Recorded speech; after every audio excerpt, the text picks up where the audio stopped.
right, moving on here to UniXell. Yeah. I hope I'm saying this correctly. Mm-hmm. Really interesting company. So, Jeff, how much do you know about the whole Alzheimer's space? Alzheimer's? Yeah. I know enough. Yeah. In particular, what? Yeah. Well, in particular, sorry, my apologies. Not Alzheimer's, Parkinson's. Parkinson's. I know nothing about Parkinson's. Okay. So Parkinson's, really, really, really rough disease. Right. We're all somewhat familiar with it. It's just something that has been made very, very famous with Michael J. Fox of Back to the Future fame, right? Just over time, you start to get the shakes. For a lot of different people, the shakes will lead to just further inability to control your body movements. You're not able to clothe yourself. You're not able to feed yourself. Walking becomes really difficult. There's a really famous documentary that came out a couple years ago with Michael J. Fox, and it just shows like how often, just like trying to go down the street, he's like falling down and stuff like that. And the ultimate problem in behind this with Parkinson's is basically a issue of I'm going to screw this word up. It's the dopamine. Okay, here we go. Dopaminergic. No, let's do it again. Okay. Dopaminergic neurons. Dopaminergic neurons. That is a mouthful. Dopaminergic neurons. So this is a subset of neurons implicated in Parkinson's. They're responsible for basically just releasing dopamine. And what happens with people who have Parkinson's is that these dopaminergic start to die. And that kind of has that butterfly effect that you're talking about, Jeff, right? Where as a result of the dopaminergic neurons starting to die, Ben, you get the shakes and whatnot. Dopaminergic. I just need to hear someone else say it. Now I'm good to go. But essentially, given that you got this like subset of these different neurons, when symptoms actually start to manifest, right? So someone notices, oh, like my fingers are starting to shake just a little bit. I can't stop that no matter what I do. Half of these neurons are already gone. Right. And the question then becomes, well, why don't you just add in more dopamine and, just kind of keep the person on a drip feed? And a really good analogy that I came across was essentially that's like your like if you imagine if you got like New York City and the power the power generation plants go down. And it's like, okay, no problem. Instead of building new power plants, we're just going to ship in batteries every single morning. Yeah, not sustainable. Not sustainable at all. And there's all sorts of other components there. So all of that being said, this is where UniXell comes in because they got FDA IND clearance for an allogeneic iPSC Parkinson's therapy, where essentially you would have these iPSCs that get differentiated into these dopaminergic neurons. You got it. I got it. And these dopaminergic neurons. I don't know why I'm having such a hard problem. Dopaminergic. This is essentially the therapy. It's like, hey, the power plants have been destroyed. We need to go in and build some new power plants. So I believe there's two different signals here. One of them is fully autologous, where you take the patient's own stem cells, differentiate them into these specialized neurons, and another one is an allogeneic approach. But really, really interesting. And they're still at the earlier stages here, but they do have that IND now that's going to be moving forward. So really exciting application here.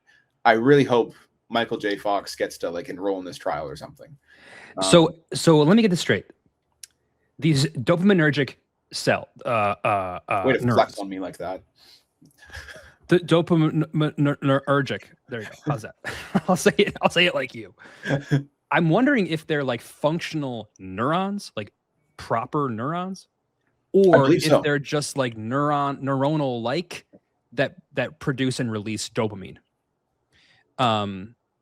Because, or if there's a difference, like maybe the dopaminergic neurons in the brain normally are mainly there just to kind of sit there, be integrated, and release dopamine. Good question. Okay, they are differentiated into immature midbrain dopamine neuron precursors. They get surgically transplanted into both sides of the putamen. I guess that's a component of the brain. Sure. And then they're expected to mature into functioning dopamine-producing neurons inside of the brain. Right. So yes, they aren't fully differentiated into the fully specialized form. They're basically put in, and then they're like a couple stages upstream, and then they do differentiate the rest of the way inside of the brain. Right, but then their actual function, like really, they're just kind of like a we'll call it a therapy producing factory. Right. And the therapy is dopamine, and they are kind of sitting in the brain just producing dopamine. That is my understanding. Yes. Yeah, that makes sense. See, and I think that like, because again, we have such a lack of an understanding of how the brain actually works, that producing, like making a neuron replacement therapy, it's like, can we even do that? Like, I get that this is more of like a, hey, we're going to make these neurons that sit there and just produce dopamine. That's their job. That seems like an achievable goal. But to produce like neurons that are going to connect and actually lead to like improved or new brain function and like thought processes, you know what I'm saying? Yeah. Do we even understand the biology enough to do that? I don't think we do. That being said, just to clarify here as well, they are not the only people going after this approach. We're also seeing companies such as Blue Rock Therapeutics, Aspen, and researchers at Kyoto University who are all going after this. Blue Rock's not going to be in the early stage biotech space yet. There we go. Yeah, Aspen. So they're another application here. Autologous iPSC derived cell therapies. Yep. Super cool. Autologous iPSC. I don't want to dig too deep into that, but I always thought, maybe I'm just like, my dumb brain is just thinking that iPSC is always allogeneic.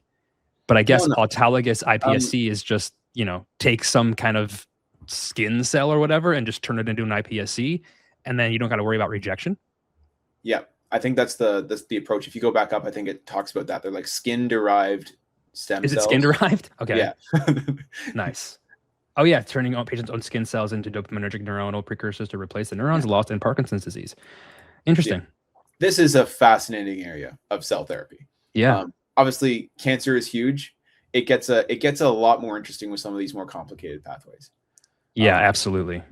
Especially when you've got a bit more time with something like Parkinson's, right? There's still urgency, but there's not quite the same level of urgency with cancer, where sadly, right, so many different people, by the time they qualify for a cell therapy for cancer, like a lot of people sadly pass away. They're just too weak for the therapy to work correctly. With something like this, where it's like, yes, this is serious. We need to get a treatment in place. You still got that time on your side, so that there's a really high likelihood of more of these therapies reaching folks in time and being really efficacious. Yeah, that was the same logic behind who's the company from Israel doing the spinal cord regeneration? I'm going to say Morphocell, but that's not it. Yeah, Matricell. Matricell, thank you. Matricell. We discussed them, I think, on Tuesday, and the same principle applies, where it's like, yes, being paralyzed from the waist down sucks. I wouldn't want to be in it for one more day if I was. However, if it's going to take 9 to 12 months to develop this matrix, neuron regeneration scaffold, 9 to 12 months for somebody who is not dying of being paralyzed from the waist down isn't that long. Now, 9 to 12 months for a dying cancer patient, that's like a death sentence, right? So yeah, I guess with these more complex cell therapies for quote unquote non-lethal and non-urgent indications, they're much more viable. Exactly. Yeah. If you like this video, subscribe for more. We've got a boatload of content coming. Also, who should we talk to next? Drop your suggestions down below.